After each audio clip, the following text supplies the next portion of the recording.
Ready? All right, we'll bring this meeting, we'll call it to order. Economic Tourism and Cultural Development for Thursday, June 19th. Can I have approval of the agenda, please? Moved. Moved by Councillor Kevin, seconded by Mitchell. Any declaration of conflict of interest? Seeing none. Can I have approval of the minutes from April 16th, 2025? Moved by Ramsey, second by Tweel. Any business arising from the minutes? Seeing none, I'm going to start off with the presentations. I'm just going to switch it around a little bit here, if I may. I'm going to have John Cudmore do his presentation on the Hotel Association of Prince Edward Island on the TAL, I assume, John? Yes. Yeah, so you have the floor, sir.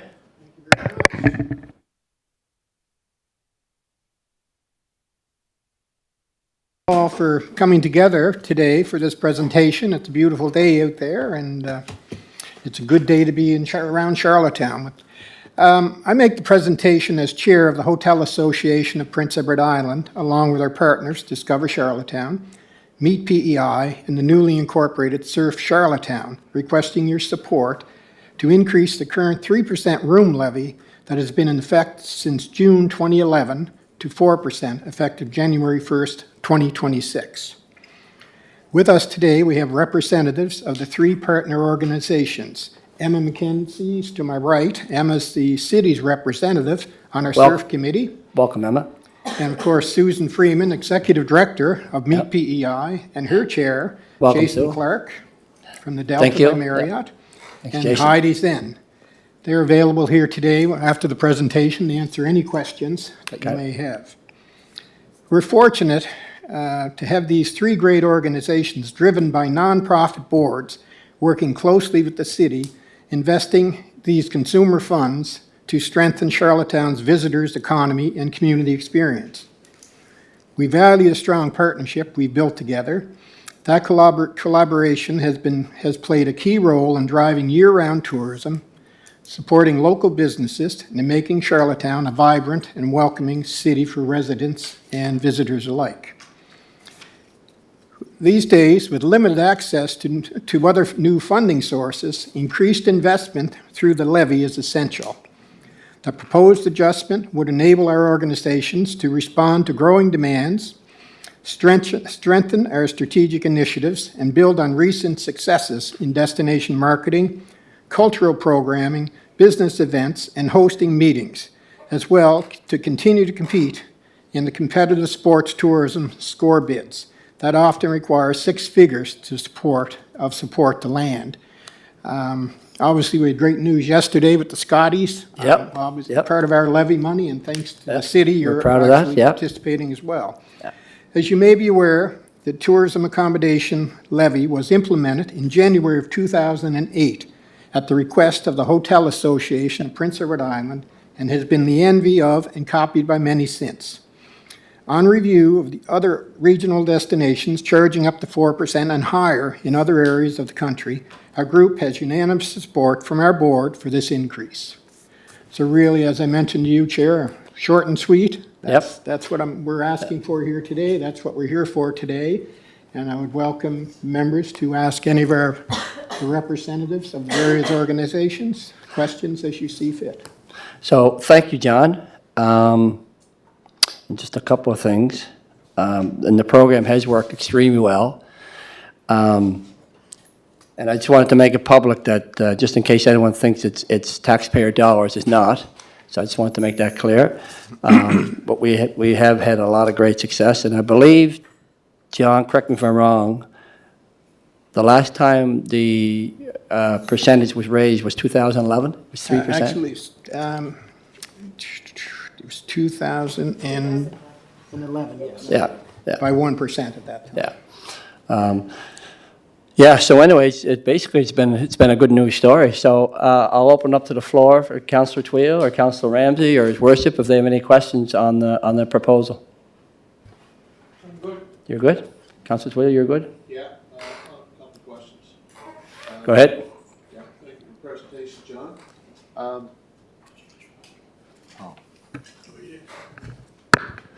Thank you for presentation, John. and welcome to all of the stakeholders. It doesn't seem like, much of an increase, 3 to 4%. Seems pretty reasonable, said John in your presentation. Board is on sides. In a situation like this where you're looking for that increase, do you also go out to the membership as well to gauge their, what their, what their take is on the increase? Like I said, it's not much of an increase, but just wondering from that end, John.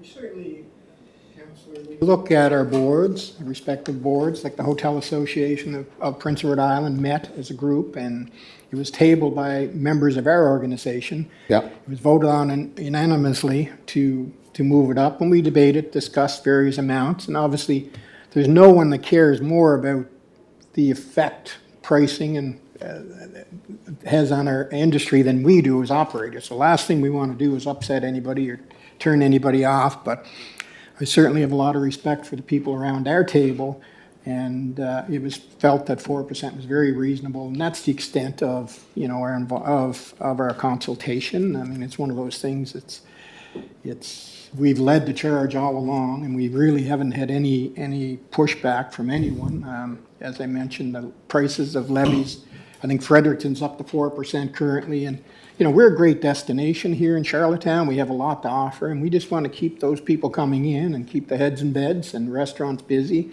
And again, our group through the Hotel Association, and I think Heidi and Susan can speak about their side of the. But our group's feeling it's quite comfortable, and we haven't done a whole lot of other consultation. Heidi, what's your opinion? And I think at the end of the day, Councilor Twill, and it's proven, it benefits all the stakeholders.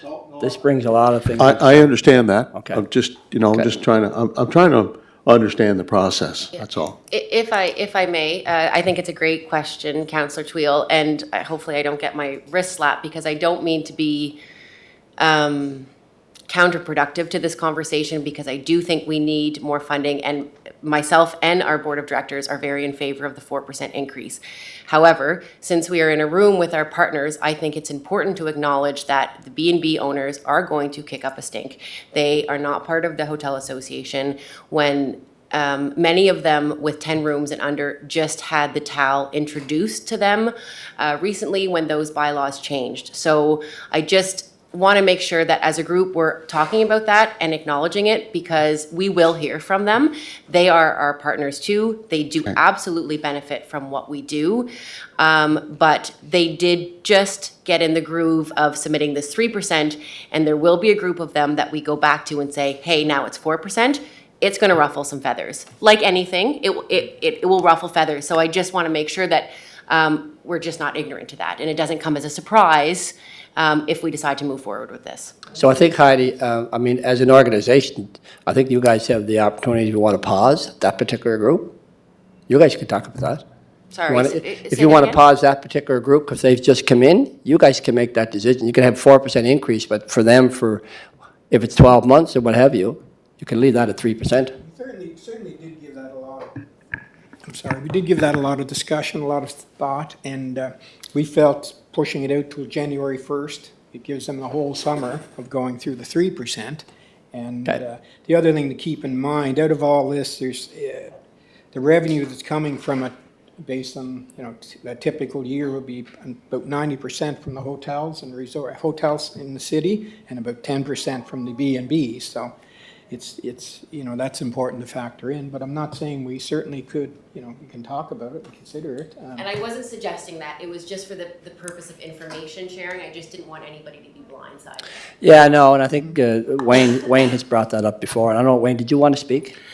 Yeah, thank you, Mr. Chair. The only thing I'd add to it, obviously it's a good point. I think it's also important to know, though, that these short-term rental owners aren't paying the fee themselves. It's their client. Yeah.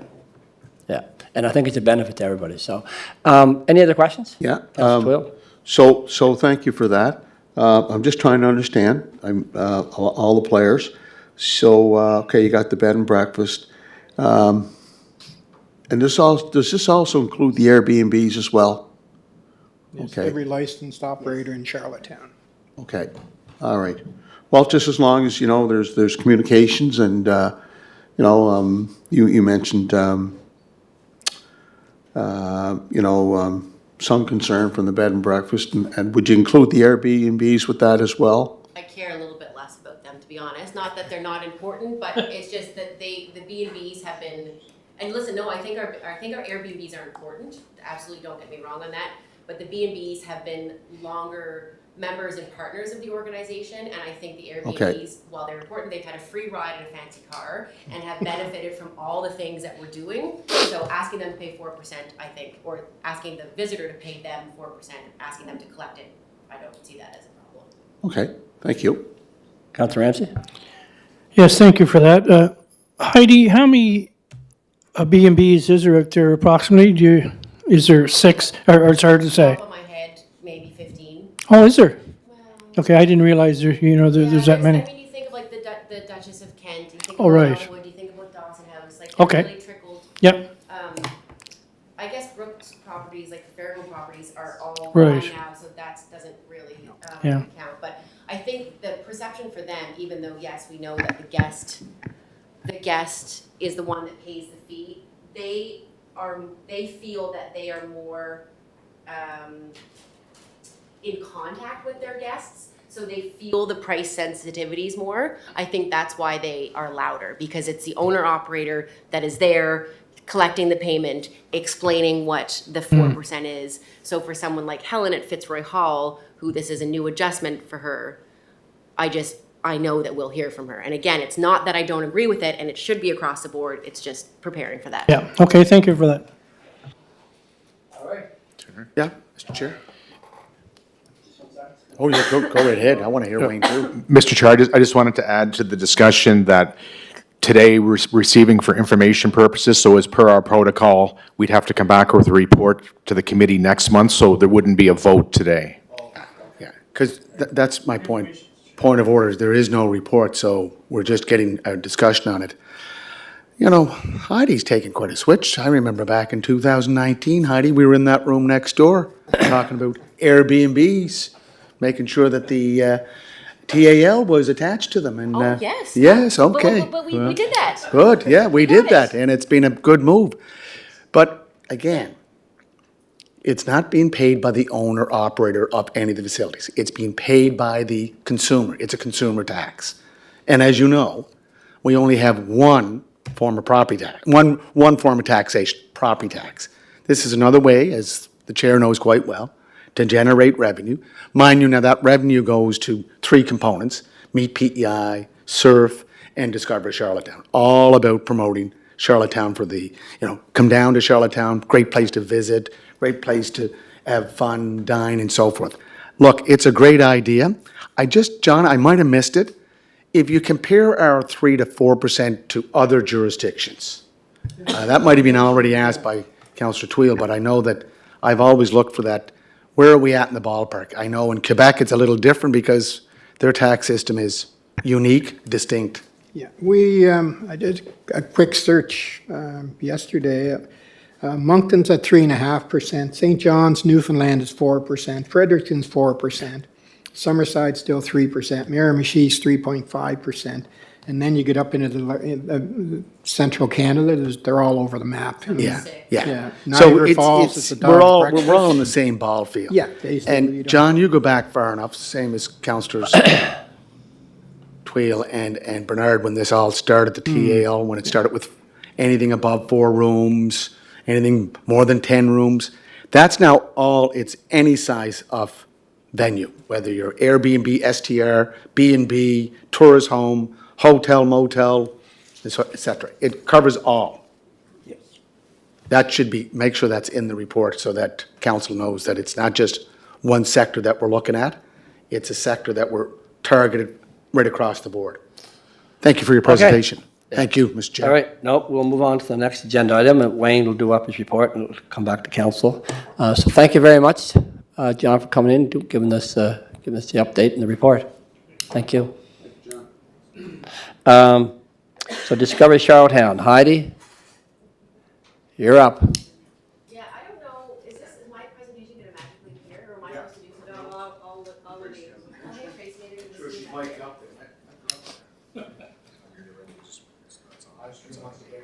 And, oh, can you guys hear me now? Yes. Oh, good, okay.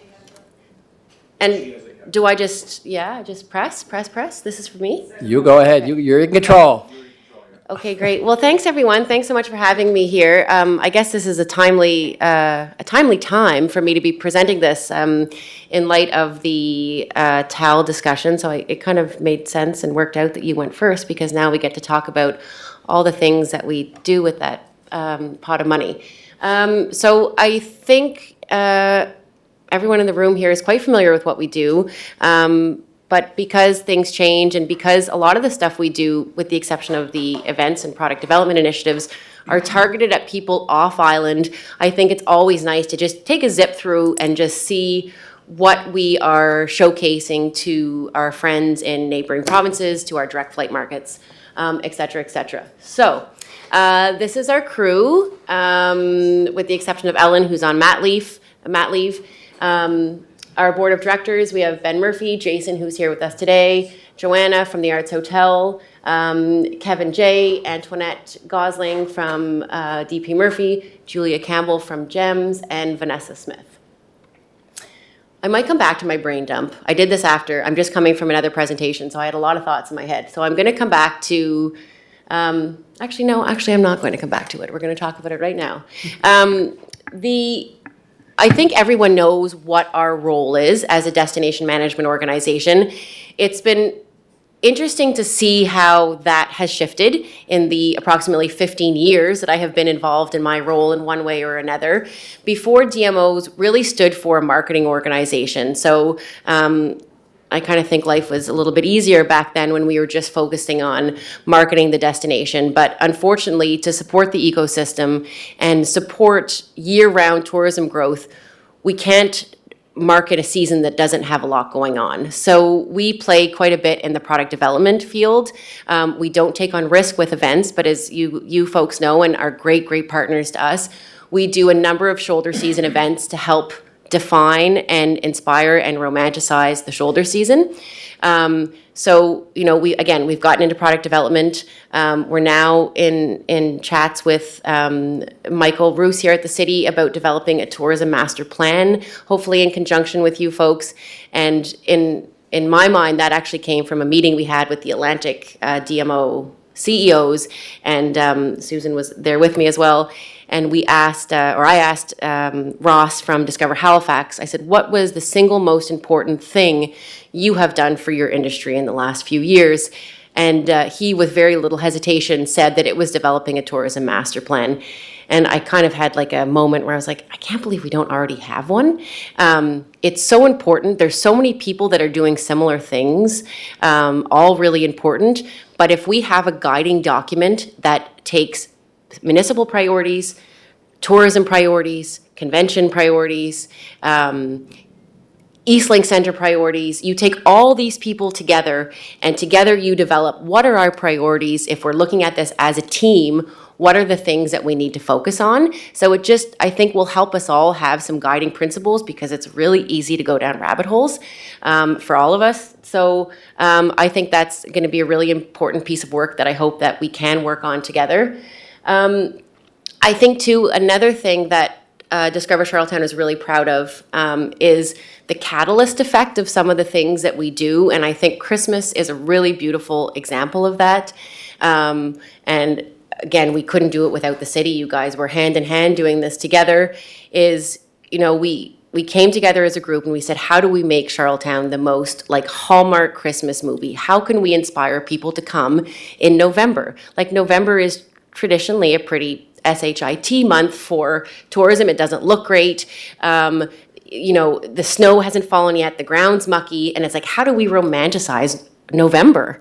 So, we said the city already does a great job decorating it. How do we work with them to amplify those decorations? And how can we build product to showcase that, we really do look like a Hallmark Christmas movie with our Christmas trees on every corner and the boughs that wrap the lampposts. So I think we've made great strides on that. We have our Victorian Christmas market. We have our mistletoe market now. We help to fund and inspire I'm going to say hundreds almost of other events that take place in the city that fall under this marketing umbrella. And this year, we're really excited. We know for sure we have a number of bus tours coming from Nova Scotia. So that is a really big win. Again, this is the third weekend in November. So I think that work continues to be really important for us to create these umbrella marketing initiatives that inspire private businesses to jump on, that we can then use and present to visitors as a reason to visit. I think it's the same with the Scarecrow Festival, which was a little bit of a happy accident. It was during COVID. We were trying to find a way that we could provide passive entertainment and bring people downtown and then hopefully into our businesses.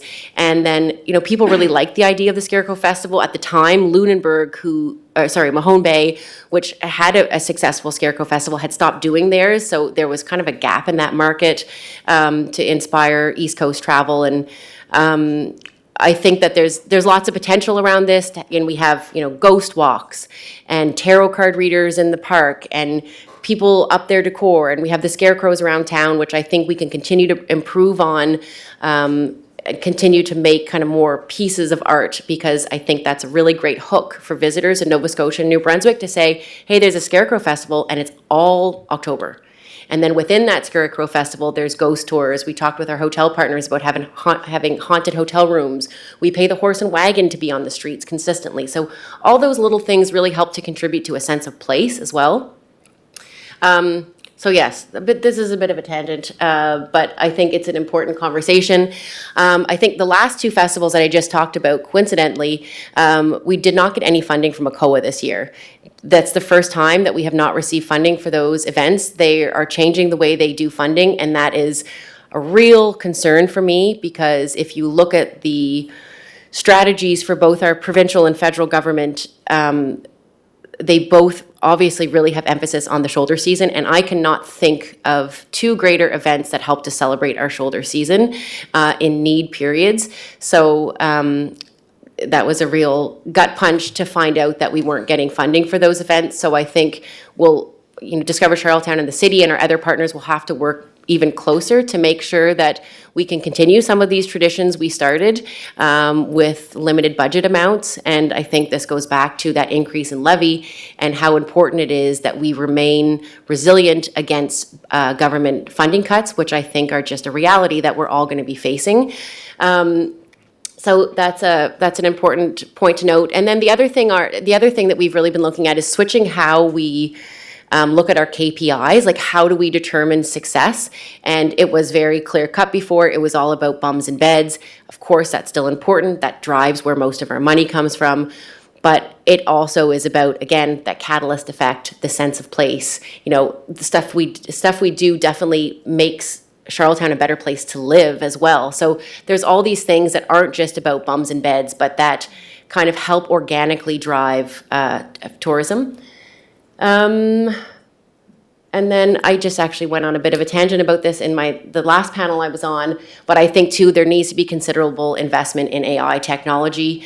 We're not there yet. We're not there as a city, as a municipality, as a tourism destination. People have changed the way they are trip planning. They're using things like ChatGPT and other search engines, and unless we change how our websites are built, AI cannot instantly grab that information. So there is a huge shift that needs to happen in the tourism industry. And I think just us as a DMO taking time to kind of figure that out and making sure that our website is ready and can be pulled into those search engines. So, if someone sees a beautiful marketing campaign of ours or of tourism PEIs and it sparks interest, the reality is 60% of people now are going to go on to an AI search engine. And if they type something in and ask for information about Charlottetown and our website is not positioned in such a way that can be scraped, then we're missing out on that. It's not presenting the best information. So another big tangent, but I think it's important to talk to you folks about because it is a big shift in how visitors are booking travel. So now... Just on that, Heidi, so AI wouldn't pick up that now? So our websites are all, and the city's included, I actually went on a deep dive late last night looking at what websites are built for AI and machine ready or have API feeds, it's called. And our websites all look good. They're basically made for the human eye. So when you scroll, you can see it and you could pick it up, but it's the way things are coded on the back end that allow them to be picked up more efficiently on API search engines. And it's not a big, scary thing. There are things we could do with how we code Okay, events and It picks it up, it information. just could do a lot better job with more So information. if you ask it to search manually, you'll see on like ChatGPT, it has like a magnifying glass, Yep, and it literally says searching the web. Yep. So it's doing as a human would and literally quickly scanning Yep. pages. Whereas if it was inputted on an API feed or machine ready, it would be instant. You know how sometimes it gives you instant responses? Yeah. So that's really the difference, and I think more and more people are going to be planning trips like that. So I think it's just as long as we're aware, and when we're updating our technology, or when we're Yes, working with a yes, web okay, developer, yeah. we are all making those changes. Again, whether you host a municipal website or a tourism website, those are things that we need Right. to be ready for and aware of. Okay. Yeah, and just to follow up on that, AI is data-driven. So you have to input the data. It doesn't work on its own. No, exactly, it Yeah, so relies someone has on, to- is that- but that's exactly it, and that's why it's so important that we have information ready that it could scrape. It just needs to be put in a format it could read. That's right, exactly. Yeah. Anyway, sorry, boring tangent, No. but it's kind of interesting. Oh, yeah, thank you. Okay, so now this is kind of the fun part. I think I'm just gonna show you a whole bunch of photos and then we can call it a day. Am I doing okay for time? Yeah? So, yeah, we talked about, obviously how passionately we are about photography. We make sure that we capture all-season photography, make sure that Charlottetown looks good. We share photos with the city. We Nice. share photos with Nice. with all of our private industry partners. We have co-op photography campaigns that they could buy into, so that we're incentivizing them as private operators to have to make an investment in good quality photos as well. So we'll just kind of flip through here. Again, I won't spend too much time talking about these. If anyone has any questions, we can go back to them. So some of the things we do to enliven the shoulder season, as I mentioned, are our events. And one of them, which I think was a really big success. I was just here to set it up on Friday, and then unfortunately I left. But was Street Feast amazing this year? Like, we heard, like, just really, really great feedback. I think it was the busiest, great crowds, busiest year yet. So I think having that on that May long weekend in May, I think was a really great move. And actually, some members of our board of directors suggested it, and it was really well received by the businesses on the street. So here's some photos of Street Feast, lots of fun, celebrates, this area. As you guys know, I'm passionate about the informally named entertainment district. All those private businesses, which obviously I think we're all sad to hear that we're short one now, which is really, really hard news and reinforces the importance of supporting our small business community. It's definitely not an easy time for them. These are some of our marketing assets for Street Feast. Ooh, this one's fun. This is happening today. Starts today. We've been setting up at the Pavilion at Victoria Park and various sites around town. Again, the city is a tremendous partner. You guys have our picnic tables there for us, the garbage cans out. Charlotte made sure that the flowers that are there for Canada Day come a few days early so that they can be part of our festival as well. So again, just thanks to you guys for being such good partners. This is a fun event. We literally have people from all over North America. We have people coming from the States for this event, flying in from Ontario. Health and wellness travel is really huge. This celebrates not only our health and wellness community, but also celebrates and shows off some of the more beautiful spaces of the city. So it's a really fun event to photograph. Tons of stuff going on all weekend. Hopefully you guys can come and walk by and take part in some of it. The opening ceremony is tomorrow at Confederation Landing Park at 6. There's usually about 100 people that come out for that. It's really lovely. Good plug, What's that? good plug. Yeah. It's free. That specific event is free, but some of them are paid. Firemen in the City, I think everyone knows this one. This one is a beast. I would say some people almost say it's too big. One thing that we were discussing that also came up at our board meeting, it may have even been Laurel's suggestion, is how do we engage the brick and mortar businesses more that are on the street? And of course, like, a little bit of it is in their hands to kind of, engage, to put a booth out, to sell egg rolls, or whoever the business is, to do whatever they can to help themselves. But it is sometimes difficult when you have tents that back onto the business. So one thing, and we really thought that we were all geniuses, thanks to Laurel for thinking of this, was to put the tents in the middle of the street with their backs together, facing out to the shops. So it was all fun and games until we walked the street with Winston. And then we realized that we don't actually have the right of ways. Like, I think with those two tents in the middle of the street, and I mean, listen, Winston has been amazing to deal with as well. But, yeah. Safety there- I- first. What's that? Safety first. Safety first, yeah. So just on that, Mr. Chair, there's a farm market that's in Windsor, Ontario, and they take 2 blocks, and it's there every weekend. I'm trying to figure out these challenges that, I know there's safety, security, and I understand what happened in Vancouver with the Lapu Festival, but why are other jurisdictions permitting this to? I don't even know if it's about like what happened in Vancouver and safety. I That's- mean, that is really important. But I think this specific problem is that the fire department requires a 20-foot right-of-way for an emergency vehicle to be able to go down the street. Right. So when you have the tents on either side, it's no problem. Right. There is that space. Because of the patios that are out, Correct. okay, if the patios weren't there, it would be different. But, so in theory, again, brilliant idea, you put the tents back to back, they're facing out, so you have 2 corridors, kind of like what we did during COVID for some of the markets, I think, but there's not as many tents. So you have these 2 corridors that people can go down, they can more easily interact with the businesses on the other side of the street. Unfortunately, because there's so many patios, trees, whatever, it's pretty impossible to consistently meet those right-of-way requirements. Yeah, I understand that, but we've shifted, Diverse City has now moved down to Confederation Landing. Our Sunday farm market is down at Confederation Landing. Like, the move is going towards going to open park, so, this farm day in the city, just that photo there, that's, I'd say that was Saturday morning or Sunday morning. By Sunday afternoon, you can't move, especially if there is a cruise ship in the harbor. So again, we have to, I know safety, security is very important, but this is a great day to have for the city of Charlottetown. Oh, I agree, yeah. And it's a great way to market. Yeah, and I mean, respectfully, and I don't know if this is where you were going, I would absolutely not be in favor of moving our events down to the waterfront. I think that's great that worked out because those events are so frequent.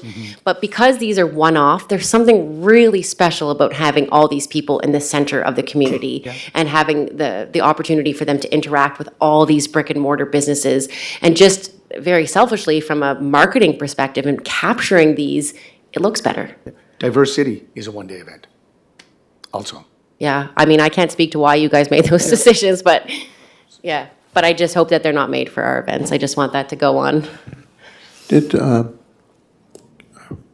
ahead. I have a question. So was the decision made to keep the farmer's market down on the waterfront? Is that decision made?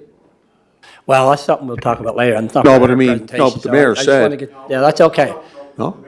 Hold it. The mayor asked me a question to hit Heidi saying, just to clarify the farm day this evening. That's all I asked, so. Yeah, let's let's stay just- focused on what we're just- listening. So decision has not been made? Okay. Just one sec, Laurel. I can answer that question very quickly.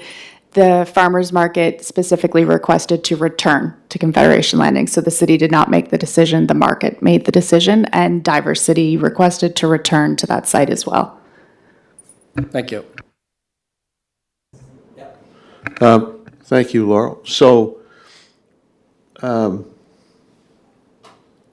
does that mean all the vendors requested to get down there again?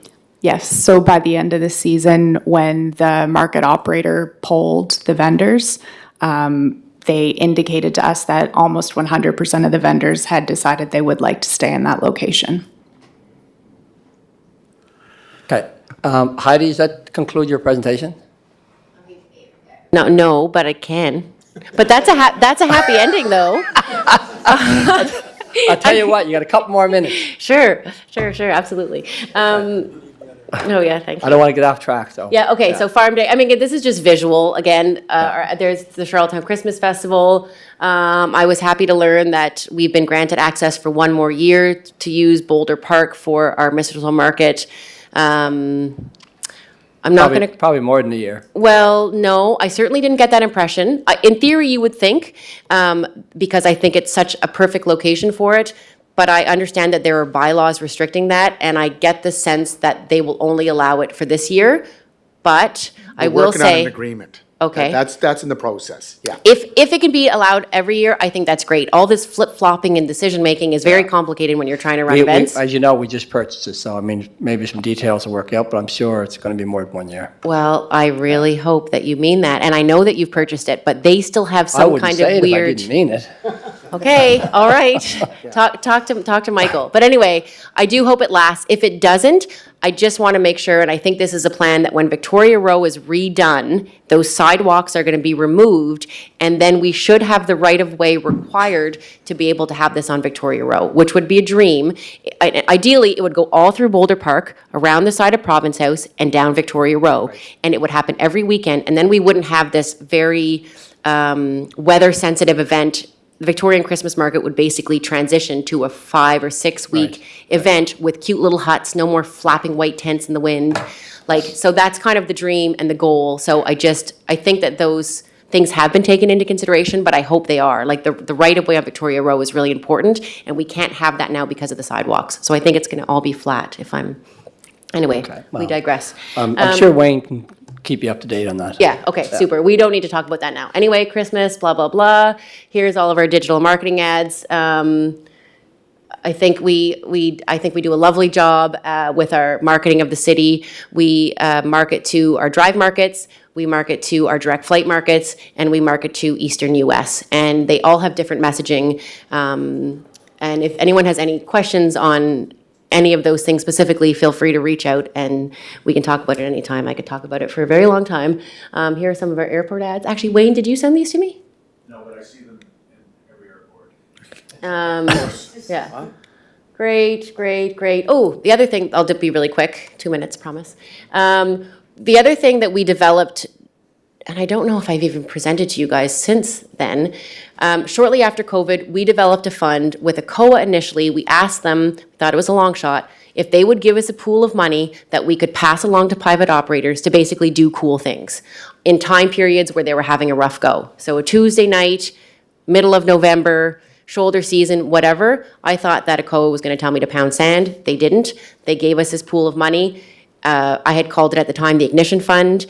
It has since changed. The province loved the idea so much. They asked if they could take the idea, make it island-wide, and now they give us this pool of funding. So this is really great. Private operators can apply for having a magician there on a Wednesday night, having a tarot card reader in, having yoga in the lobby of your hotel, like whatever floats your boat that you think will bring people into your business, this fund will help support that. We want to encourage creativity and encourage operators to do new things and take the risk out. So that's the micro grant program. There's been lots of fun things that have happened with that. And I Okay. think I could probably stop right there. Thank you, because I do have an appointment I got to get to. Okay, So great. perfect timing, Heidi. But thank you very much, Heidi. Obviously, job well done. So it's good to see all the initiatives, and it's good to see what you do for downtown Charlottetown. So Can I just ask a question? Thank you for that. Can you what? Heidi, let's work on this AI, getting that data, both visual, print, all that into that G-Chat, is it G-Chat? Yes, yes, Yeah. yes, yes, It has to ChatGPT. be done, because this is the going forward. As for the Scarecrow Festival, it's still a favorite mine, because it's one of the best, I think, you can see for fall season. And I think that anything that we can replicate going forward, that's great. But now with this whole issue between the two countries, are you focusing more on east-west and Actually, Our we northern- increased, north- we northeastern seaboard? increased, we actually increased our marketing spend to the US. Like, we've got like ads with like that are LGBTQ focused. We have ads that just like showcase inclusivity and being welcome. And our website web traffic from the States is actually up 50%. Good. So, and I think of the hotel partners that I've spoken to, it seems like we're trending really well with US visitation this year. So Good. I think that Canada is a beautiful escape for a lot of people who maybe don't want to be in their own country right now. Right. Yeah, and I do think it's an excellent opportunity, an excellent year for tourism. I mean, you're going to have Canadians who are not traveling to the States, they're going to travel in Canada, and you're going to have U.S. Citizens that are going to come to Canada to visit. So I understand it's looking like a very good year. John, you probably have a better indicator of that. It's looking very good. Yeah. Yeah, okay. Again, thank you, Heidi, for coming in. Thanks you, John, for coming in. Really appreciate it. And if there's nothing else, I'll move to adjourn. Move by Councilor Thank Evans. you. Nice for seeing Councilor everyone. Terrell. Thanks. Thank you very much, everybody.